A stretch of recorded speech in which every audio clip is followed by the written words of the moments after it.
could not protect her from the inner lasting effects of childhood bullying. I literally didn't know why they were being so mean to me. And they would just say, well, you're fat.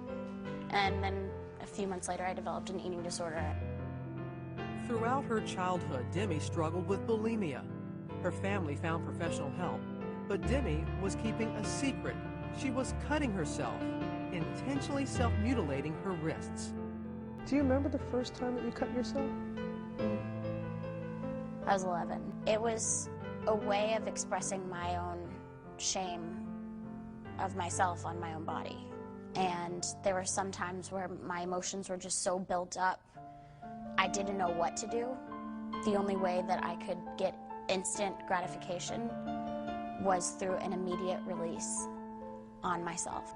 I don't think that I was ever trying to kill myself, but I knew that if I had ever gone too far, that I wouldn't care. That picture, when it came out, terrified me. The entire world saw my innermost, darkest secret that my parents didn't even. When you do it for so long, you kind of just forget that it's there.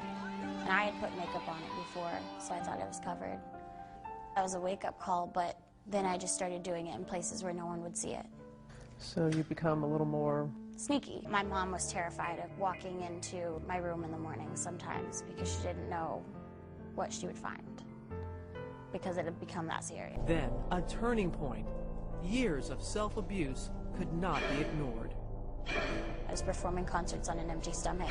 I was losing my voice from purging, and I literally was so emotionally whacked out that I took it out on someone that meant a lot to me.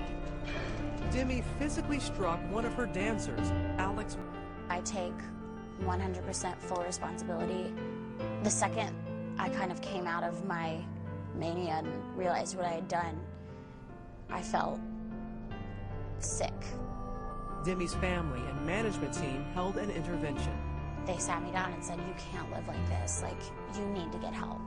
And that's exactly what I did. She quit the tour and went to Timberline Knolls, a residential treatment center for women battling addictions.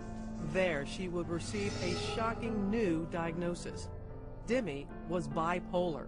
When I was 7 years old, I started having actually suicidal thoughts. I was actually manic a lot of the times that I would take on workloads, and I would say, yes, I can do this, I can do this. But then I would come crashing down, and I would be more depressed than ever. Now, after 3 months of intense therapy, a new start. For the first time in my life, I started to feel. It was such a humbling experience to not just push your feelings aside and ignore them.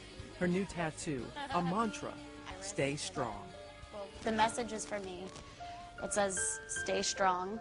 And you have it written so you can... Yes, so that I can see it. Yeah. So every day, no matter if I'm putting on my shoes or putting on my makeup, I see it every day to stay strong.